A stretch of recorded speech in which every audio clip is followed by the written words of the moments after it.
Assalamu alaikum wa rahmatullahi wa barakatuh. A question has come to me asking about the process of ghusl. What is this term ghusl in Islam? The definition of ghusl is basically showering or bathing. That's all it really is. However, we use the term ghusl in Islam to refer to a specific process after a particular activity or practice. And they are two main activities and practices. Number one, when a person has engaged in intercourse, if they're married, or a person has woken up, usually men have this, they're woken up with a wet dream, or after a menstrual cycle has ended for a woman. Then you do a process called ghusl, which means showering or bathing, before you will be allowed to recommence praying salat. Ghusl has to have the right intention.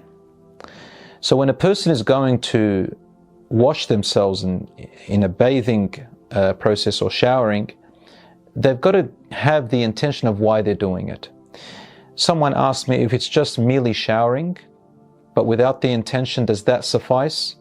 According to the majority of scholars, no, it does not suffice, and it is safer to go with the intention. But the intention is really nothing. It's merely an intention in the heart, that you're going to wash yourself in order to become spiritually clean, in order to go back and pray your salat and so on, other acts of worship which otherwise you couldn't have done. So for the men and women, it's the same process or the same method, with slightly differing views here and there, which I'm going to mention. First of all, it suffices to just let if you're under the shower, for example, a sprinkler, to let the water drop all over your body from head down to your toes, and that the water has to reach every part of your body, including the roots of your hair. Once that is done, then your ghusl is over. I know some teenagers, when I was a teacher, students ask me, what can I do when I am rushing to school and I've had a wet dream and then I can't have a shower? And then when it comes time to prayer, they kind of hide, or they don't want to pray. And some of them even pray without having done their ghusl from this state, which is called, another term called janaba. So we had to rush to answer that question and say, listen, it's very easy. All you have to do is just jump in the shower, let the sprinkler go all over your body, 1 minute job, and it's done. So it's that simple for both men and women. Otherwise, if a person has made a mistake and gone out to school or work and hasn't done their ghusl, then they have to make up their prayer, of course, in something called qada, but this cannot continue this way.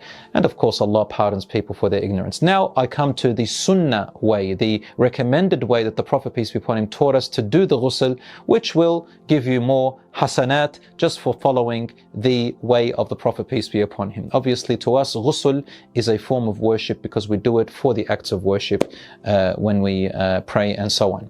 The way the Prophet, peace be upon him, used to do it, and I want you to imagine with me, in those days they used to have a bucket and a little utensil through which they took the water out and spilt on themselves. So the way the Prophet, peace be upon him, used to do it, according to the authentic hadiths of course, is that he would crouch in his place and then he would spill water, and the first thing that the sunnah says is to wash with your left hand the private areas, the private parts. After you've washed the private parts with your left hand, then to make wudu, say Bismillah and make wudu. Now some people might be asking, hold on, can I say Bismillah when I'm naked? Can I say Bismillah if I'm in the toilet or bathroom? I say to you, yes, you can say Bismillah, but it is better to say Bismillah before you take your clothes off or before you enter, and that would suffice, inshallah. And if you don't feel comfortable saying, you don't have to say Bismillah. The point is, make wudu per normal. The Prophet, peace be upon him, is to make wudu and leave his feet to the end. Why? Because of where he is standing and where the water ends up spilling, because there will be dirty water around his feet and he would leave it to the end. But for us, just under the shower, the sunnah is to make wudu fully and then wash your head along with your hair to the roots of your scalp 3 times. Now, if you've got hair which you've tied up, especially with women, because generally we know that women have long hair and sometimes it's very hard for them and they don't want to untie it.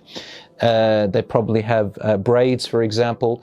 Then the scholars are agreed that there's no evidence to say that she has to unbraid her hair or untie her hair. So long as the water gets covers her main scalp and covers the majority of her scalp after janaba, which is after intercourse, then that is okay. And some scholars said if it's after the menstrual cycle, she should try her best to get the water into the roots and the scalp, but there is no real evidence to say that specifically. So both men and women to try and get the water into the scalp, let their hair be soaked and the water get to the majority of the scalp, and that inshallah will suffice. After that, to wash the right side of your body 3 times and then the left side of your body 3 times, and leave your feet to the end. Now, as I said, the reason the feet were left to the end was because in the olden times they would be sitting or standing, crouching in one place. So the Prophet, peace be upon him, left his feet to the end in order to wash off all the residual and the water that had spilt down. But for us,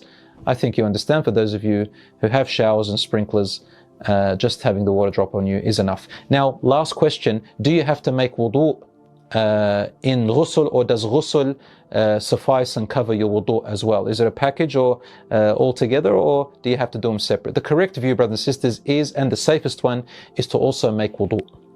So make the intention for ghusl in your heart and then the intention for wudu while you're in the shower, and inshallah you can pray straight after it. I hope that answers your question. Wassalamu alaikum wa rahmatullah.